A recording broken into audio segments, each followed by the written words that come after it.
मार्च साल 2003 में कनाडा में एक ऐसी घटना हुई जिसने पूरी दुनिया को चौंका कर रख दिया। कनाडा के टोरंटो शहर में पुलिस ने एंड्रयू कार्लसन नाम के एक शख्स को गिरफ्तार किया और उस आदमी को गिरफ्तार सिर्फ और सिर्फ इसलिए किया गया था क्योंकि उसे पहले इस बात का पता चल जाता था कि शेयर मार्केट में कौन सी कंपनी का शेयर बढ़ने वाला है और किसका दाम गिरने वाला है। आपको जानकर हैरानी होगी, उस आदमी ने कुछ महीनों के भीतर ही 126 कंपनीज के शेयर खरीदे थे और हैरतअंगेज तरीके से वे सभी 126 शेयर सिर्फ और सिर्फ उसे मुनाफा ही दिए और कुछ ही दिनों के भीतर उसने अपने $800 को $300 मिलियन में कन्वर्ट कर लिया। ऐसा इसलिए हुआ क्योंकि उसने जितने भी कंपनी के शेयर खरीदे उनमें से किसी भी कंपनी को नुकसान हुआ ही नहीं।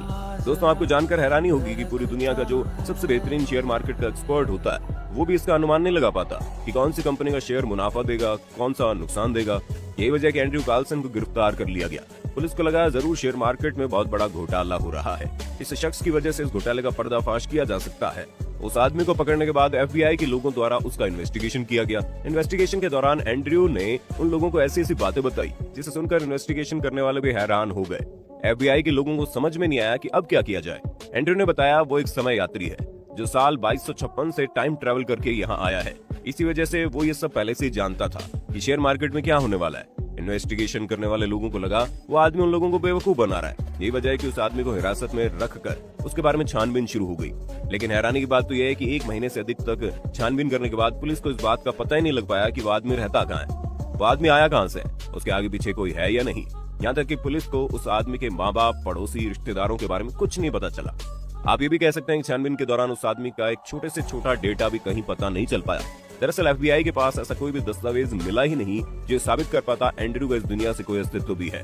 बार बार इंटरव्यू से पूछे जाने के बाद एंड्रयू सिर्फ यही कह रहा था कि वो एक समय यात्री है जो इस समय अंतराल में सिर्फ और सिर्फ पैसे कमाने के लिए आया है। एंड्रयू ने FBI को विश्वास दिलाने के लिए कुछ ऐसी घटनाओं के बारे में बताया जो आगे घटित होने वाली थी।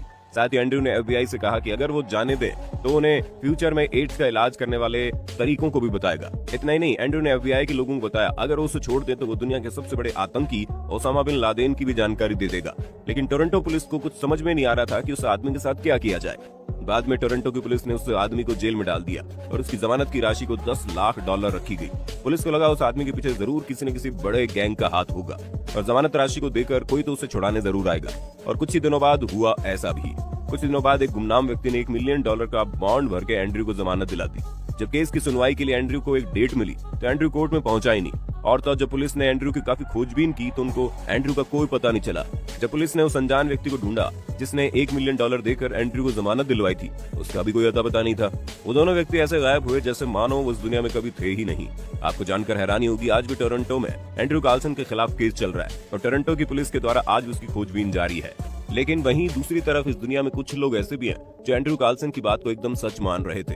उनका कहना था कि एंड्रयू ने जिस टाइम ट्रेवल की बात कही है वो बिल्कुल सच है, क्योंकि टाइम ट्रेवल से जुड़ी कुछ ऐसी घटना पहले भी हो चुकी है। ये घटना 9 नवंबर साल 1986 की है, जब स्पेन के एक शहर में रेमिरेज नाम का एक आदमी अपनी कार को ड्राइव करता हुआ कहीं जा रहा था। वो आदमी पेशे से तो एक इंडस्ट्रियल इंजीनियर था और वो अपने काम के सिलसिले से ही अपने शहर से 15 किलोमीटर दूर एक शहर डिएगो एटा जा रहा था। रेमिरेज अपने शहर से कुछ दूर ही निकला था कि आगे एक बड़ा चौराहा आता है। वहाँ से उस आदमी को एक गोलाकार टर्न लेना था और जैसे ही वो आदमी उस गोलाकार टर्न से अपनी गाड़ी घुमाता है वैसे उसके साथ एक अनोखी घटना हो जाती है। टर्न लेने के बाद उसने जो देखा उससे वो काफी हैरान रह गया। उसने पाया कि वो एक 6 लाइन हाईवे पर है और वो हाईवे काफी आधुनिक तकनीक से बनाया गया है। जब उसने अपने आगे पीछे देखा तो जहाँ तक उसकी नजर गई वहां तक उसे केवल ये 6 लेन हाईवे ही नजर आया। उसने देखा हाईवे के दोनों ओर बड़ी बड़ी बिल्डिंग है और सबसे अजीब बात यह थी कि उसने ये सब चीजें अब से पहले कभी नहीं देखी थी, क्योंकि जिस रास्ते से वो चल रहा था वो रास्ता तो बहुत पतला था और वहाँ पर इतनी डेवलपमेंट कभी हुई ही नहीं थी। उस रास्ते पर ऐसा कोई भी 6 लाइन हाईवे नहीं था। उसने कार से उतरकर चारों ओर देखा तो उसे ऐसा लगने लगा वो किसी और ही शहर में आ गया हो, क्योंकि वहाँ का इंफ्रास्ट्रक्चर बिल्कुल ही अलग और हाई क्वालिटी का था। वो अपनी कार में बैठकर उसी रास्ते पर फिर आगे की ओर चलने लगा। उसने देखा उसके आसपास चलने वाली कारें बहुत ही स्पीड से चल रही हैं। आसपास चलने वाली कारों की स्पीड इतनी ज्यादा थी जितनी स्पीड से आज के जमाने की कोई भी कार नहीं चल सकती। हाईवे पर चलते चलते उसे एक ट्रांसपेरेंट टनल दिखाई दिया, जिसके बाद वो उस ट्रांसपेरेंट टनल में प्रवेश कर गया। जैसे उसने टनल में प्रवेश किया उसके कार का टेम्परेचर अचानक ही बढ़ने लगा। टनल में प्रवेश करने के दौरान उसे किसी कंप्यूटराइज्ड व्यक्ति की आवाज सुनाई दी जो उससे कह रही थी कि वो टाइम ट्रेवल करके यहाँ आ गया है। जैसे उसने टनल पार की उसकी कार का टेम्परेचर नॉर्मल हो गया। टनल से बाहर निकलते ही वो लगातार 1 घंटे तक कार चलाता रहा। तभी हाईवे के बाईं और एग्जिट का एक गेट दिखाई दिया। कुछ सोचने के बाद वो आदमी उस एग्जिट गेट में चला गया। जैसे ही वो एग्जिट गेट से बाहर निकला तो देखा वो सिवेली शहर में अपने घर के पास ही है। उसे कुछ समझ में नहीं आ रहा था कि ये सब अचानक से क्या हो गया। जब उसने अपनी कार का मीटर देखा तो हैरान रह गया। उसने देखा वो अपने घर पर है, लेकिन फिर भी उसकी गाड़ी 150 किलोमीटर लंबी यात्रा कर चुकी थी।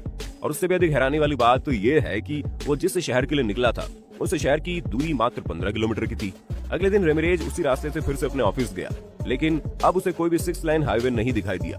ऐसा उसने लगातार कई दिनों तक किया, लेकिन यात्रा के दौरान उसे ऐसा कोई हाईवे नजर नहीं आया। उसने कई लोगों से इसके बारे में पूछताछ की, लेकिन सबने कहा ऐसा कोई रास्ता नहीं है। इस घटना के 4 साल बाद कुछ ऐसा हुआ जिसने रेमिरेज को हैरान करके रख दिया। वो जिस रास्ते से जाता था वहाँ पर 6 लाइन हाईवे बनना शुरू हो गया, जिसके बाद उसे समझ में आया कि शायद वो उस दिन टाइम स्लिप करके भविष्य में पहुंच गया था। यही वजह है कि उसे उस पतले से रास्ते पर 6 लाइन हाईवे नजर आया। दोस्तों, आपके साथ भी कभी न कभी ऐसा जरूर हुआ होगा। जब आप किसी जगह पर जाते हैं, जब किसी नई चीज को देखते हैं, तो आपको ऐसा लगता है ना कि जैसे आपने पहले भी इस चीज को देखा हुआ है। आपके साथ कोई घटना होती है और आपको लगता है बिल्कुल यही घटना आपके साथ पहले भी हो चुकी है। राह चलते हुए आपको कोई अनजान आदमी दिखाई देता है और आपको लगता है आप उस आदमी से पहले भी मिल चुके हैं। यकीनन आप में से कुछ लोगों को कभी न कभी ऐसा महसूस जरूर हुआ होगा। दरअसल ये हमारे ब्रह्मांड में होने वाले टाइम स्लिप की वजह से होता है। साधारण भाषा में आप इसे ऐसे समझ सकते हैं कि ये हमारे ब्रह्मांड को चलाने वाले सिस्टम में हुआ एक छोटा सा ग्लिच है। दोस्तों, आज तक आपने टाइम ट्रेवल से जुड़ी बहुत सारी वीडियो को पहले भी देखा होगा।